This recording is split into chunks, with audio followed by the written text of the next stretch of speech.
शराब घोटाला।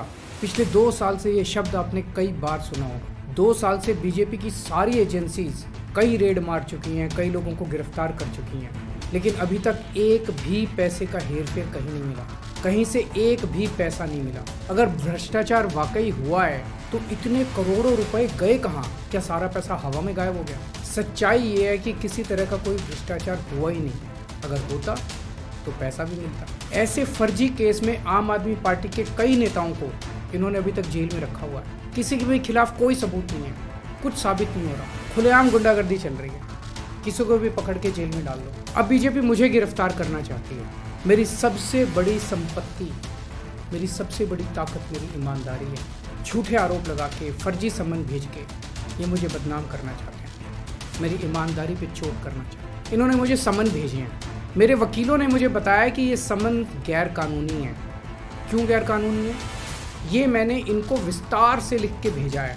मैंने बताया है कि उनके सम्मन कैसे गैर कानूनी है, लेकिन उन्होंने मेरी एक भी बात का जवाब नहीं दिया। इसका मतलब उनके पास मेरी बातों का जवाब नहीं है। इसका मतलब वे भी मानते हैं कि उनका नोटिस गैर कानूनी है। क्या मुझे एक गैर कानूनी सम्मन का पालन करना चाहिए?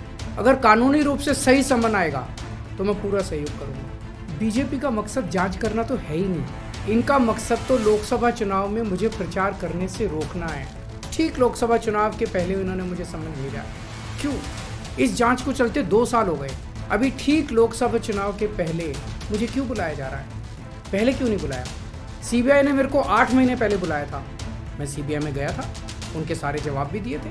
लेकिन अब ये लोग ठीक लोकसभा चुनाव के 2 महीने पहले मुझे बुला रहे हैं। तो बीजेपी का मकसद कोई पूछताछ करना थोड़ी है। इनका मकसद है पूछताछ के बहाने केजरीवाल को बुला लो और उसे गिरफ्तार कर लो, ताकि मैं लोकसभा चुनाव में प्रचार न कर पाऊँ। आज बीजेपी भ्रष्टाचारियों को नहीं पकड़ रही, बल्कि खुलेआम ईडी और सीबीआई का इस्तेमाल करके दूसरी पार्टियों के नेताओं को तोड़ के बीजेपी में शामिल करवाने का काम किया जा रहा है। एक नहीं, 2 नहीं, कितने उदाहरण हैं जहाँ किसी पार्टी के नेता के खिलाफ ईडी सीबीआई के मामले चल रहे थे या उन पर गंभीर आरोप लगे हुए थे। जैसे ही वो नेता बीजेपी में शामिल हुए, उनके सारे पुराने मामले बंद कर दिए गए या ठंडे बस्ते में डाल दिए गए। तो जो इनकी पार्टी ज्वाइन कर लेता है, उसके सारे मामले रफा दफा कर दिए जाते हैं। जो इनकी पार्टी में नहीं जाता, वो जेल जाता है।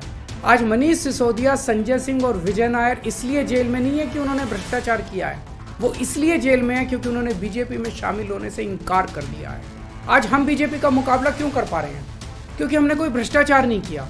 अगर हमने जरा सा भी गलत काम किया होता तो दूसरे भ्रष्टाचारी नेताओं की तरह आज भी हम बीजेपी में शामिल हो चुके हैं, तो होते आज तक। इस तरह देश के ईमानदार नेताओं को जेल में डाल के और भ्रष्टाचारियों को अपनी पार्टी में शामिल करवा के ऐसे तो देश आगे नहीं बढ़ सकता। ये क्या चल रहा है? ये जो कुछ भी चल रहा है बहुत खतरनाक है। ये हमारे जनतंत्र के लिए बहुत गलत है।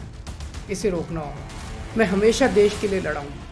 मेरा तन मन धन देश के लिए, मेरी एक एक सांस देश के लिए, मेरी खून की एक एक बूंद देश के लिए, मेरे शरीर का एक एक कतरा देश के लिए समर्पित है। हमें मिलके देश को बचाना है। मैं पूरी जी जान से इनके खिलाफ लड़ रहा हूँ। आपका साथ चाहिए।